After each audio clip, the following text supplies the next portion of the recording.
Carolyn does good work, and we're very lucky because he has worldwide business.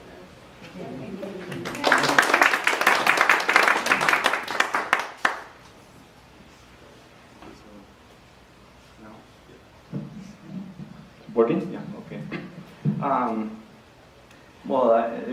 My reading is not going to be so good and so funny.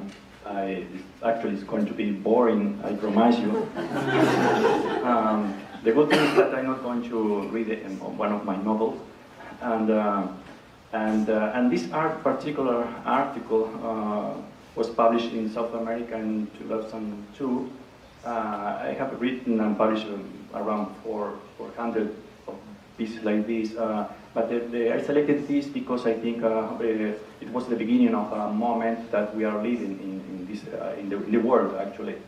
It was just an answer to a very famous, well-known journalist, Oriana Fallaci, and it was for me the clear beginning of something new, because at that moment in the 90s, most of people were very optimistic about the spread of liberal democracy. We actually were even more radicals, waiting for the direct democracy. But at the same time, I suspected that something the opposite was going to come, and actually is what more or less the world is in now. And after this, I published other articles or essays. At that moment, 5,000 words was normal for newspaper. Then now 300, 3,000, 2,000, 1,000. Now I told you they have to copy your post. Next time I'm going to send emojis. But we were used to read many pages and focus on that. Now it's completely impossible.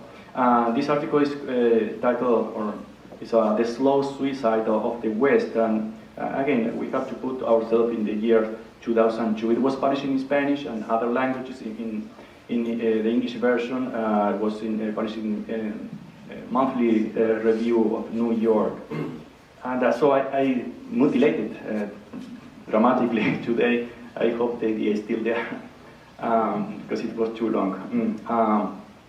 So the West appears silently devoid of its greatest virtues, constructed century after century, preoccupied now only with reproducing its own defects and with copying the defects of others, such as authoritarianism and the preemptive persecution of innocents.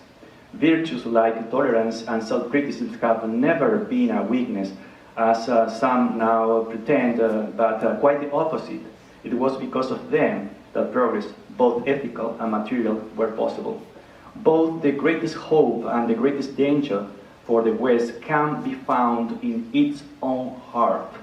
Currently, some celebrities from back in the 20th century, demonstrating an irreversible decline to senility, have taken to propagating the famous ideology of the clash of civilizations, basing their reasoning on their own conclusions in the best style of classical theology. Such is the a priori and the 19th century assertion that Western culture is superior to all others. From